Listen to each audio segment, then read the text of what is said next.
Hey everyone, this is Ian from Pioneer Midwest, and today we're going to talk about the different things that you need to get started roller skiing.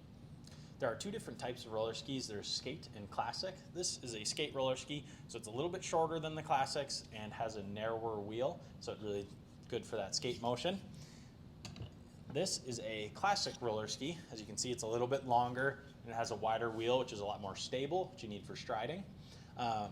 The roller skis that we sell, these are our Huel roller skis. So it's a very beginner friendly option. These are $225, including the binding price point.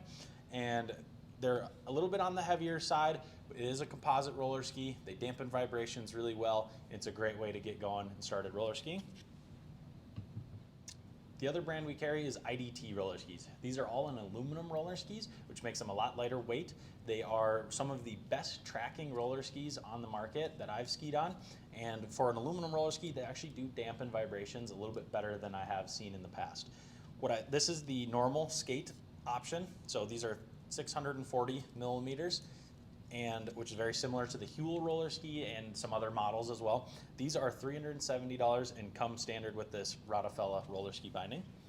The next option is this IDT Skate Elite. These are the pink version. This is 680 millimeters.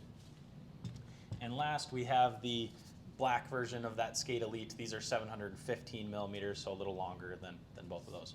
When you go longer on roller skis, what's really nice is that it feels a little bit more like a winter ski, so you get a little bit more of that one-to-one transition there. And then it's also going to be a little bit more stable, which is really awesome. Slight downside would be it's a little bit trickier to maneuver, so if you're newer to roller skiing, I do recommend going with a little bit shorter option. But if you're really putting on a lot of miles, doing intervals, things like that, the Skate Elite version is definitely the way to go. Now for classic roller skis, they have two different colorways, but it's the same model. These are 750 millimeters, again, pretty standard for a classic roller ski. These are 450, including the binding, so a little bit on the pricier side, but this is the best tracking roller ski that I have been on. They are all machined in one piece, which makes it really consistent. There's not much that can go wrong. They track really well all the time. Super lightweight, which for a classic ski at this length, I really enjoy. Makes them a little bit easier to maneuver and turn. And this comes in the black version and this white and pink version. So those are the different roller skis that we carry, kind of two different price points and different ability levels, but either way you go, you'll get out there and enjoy them. Next up, we're going to talk about boots. So boots are really important for roller skiing because if you are on like a classic boot or a combi boot for skate roller skiing, it can be really unstable and it's really hard to learn. Roller skiing is a little bit trickier, I would say, to learn than on snow. So you really want to make sure that if you're doing skate, you have a really stiff sole on a skate-specific boot. That's going to give you a best opportunity to learn and have good balance while you're out there. And for classic roller skiing, I recommend doing a combi boot or a higher level classic boot that has some stiffness torsionally, but you can still flex this. If you're newer to classic roller skiing, having something with a cuff is not a bad way to go either.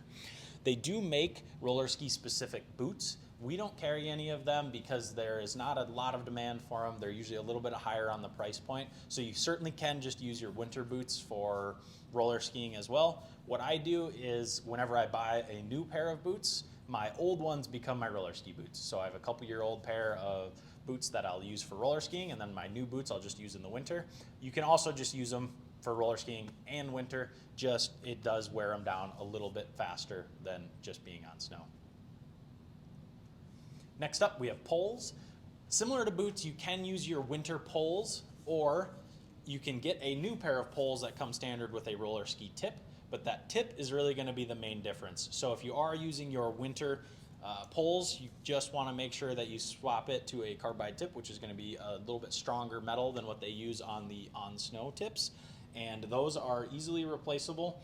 There are kind of two ways to do it. There's either a glue-on method, or there are some that screw onto your roller ski poles. So if you just take a look at your poles, you'll either notice that they're glue-on or they have a little screw-on feature. You can get the appropriate tip to get out and going. And these will just grip the asphalt a lot better than the winter tips and are also less likely to break. Last thing you'll need is, we do recommend going with a pair of gloves. We have a few different styles from Little Sport here. These are a really lightweight roller ski specific glove, but just having anything covering your hands, some bike gloves, some gardening gloves, whatever you have is gonna really help. When you're new to roller skiing, you will fall a little bit, and what you want to avoid is, usually your hands will go first, and what you want to avoid is getting cuts and scratches on your hands. That'll make it a lot less fun to get out and go the next time. So you just want to wear something on your hands as you're getting going to protect yourself from both blisters from the poles and from falling. The next thing, and probably the most important thing, is making sure you have a really good helmet. We don't carry helmets here, but you can go to any local bike shop or your REI and get something. You just want to make sure it's something rated for road biking is really what I would recommend. Some sort of technology to really make sure that you're protecting your head. You don't want to cheap out on a helmet and get something and then fall and hit your head, and that's not going to be good. So make sure you get a nice helmet, wear it. Very important. You can get elbow pads or knee pads.